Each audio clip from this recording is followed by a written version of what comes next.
There's a house in Amityville, New York. Everyone knows the story. The one about the murders, the whispers, the blood-soaked walls. But one of my subscribers wrote to me and said, my family moved into that house long after the stories had faded. They didn't believe in ghosts, but the house still remembered. It was November, just days before Halloween. The house had been empty for decades, sitting quietly by the canal with its two dark windows that almost looked like eyes. The new owners, a young couple, Daniel and Elise, and their daughter Maggie, thought the whole Amityville curse thing was just folklore. They bought the place cheap. Too cheap. Their first night was quiet. Almost too quiet. No sound of traffic, no crickets, not even the wind. But when Daniel walked by the old grandfather clock, he swore it ticked once, even though it had no pendulum inside. At exactly 3:15 a.m., the same time the DeFeo murders happened, though they didn't know it yet, Elise woke up. She thought she heard whispering coming from downstairs. It wasn't Maggie's voice. It wasn't Daniel's. It was low, male, murmuring like a prayer or a warning. When she went to the kitchen, the lights flickered, and there on the counter sat the family Bible, open, even though no one had touched it since unpacking. The page was torn, the verse underlined in red, "And the house shall be filled with desolation."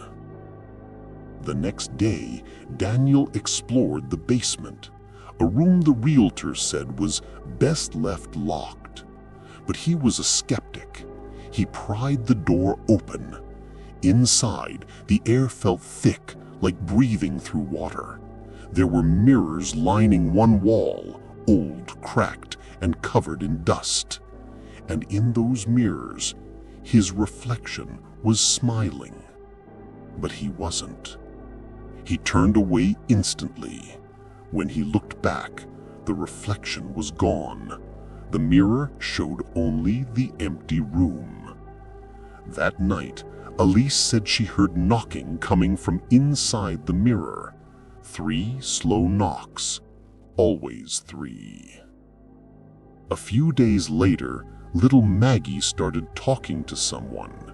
At first, her parents thought it was just an imaginary friend. But then Elise noticed the details. She says her friend's name is Jody. Daniel froze. He had read that name before in an old article about the original haunting. Jody was the name of the imaginary friend the Lutz family's daughter claimed to see, a demonic pig-shaped figure that talked to her at night. That evening, Elise checked on Maggie. The girl was sitting on the floor facing the window.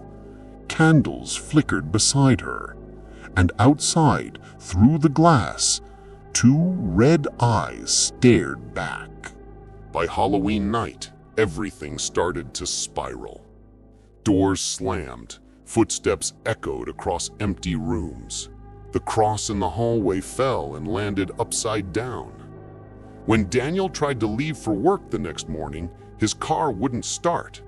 The radio played static, but beneath it, he could hear faint whispers. It sounded like children laughing. That evening, they found muddy footprints on the stairs, too small for Daniel, too large for Maggie, and they led up to the attic. When Daniel opened the attic door, the air smelled of sulfur and rot. In the corner, someone had carved into the wood, "You came back too soon." At 3:15 a.m., the lights in the house flickered again. Elise felt something watching her from the hallway.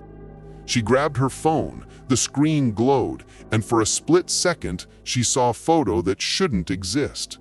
A family portrait, not theirs, smiling from the same living room, dressed in 1970s clothes, eyes blacked out.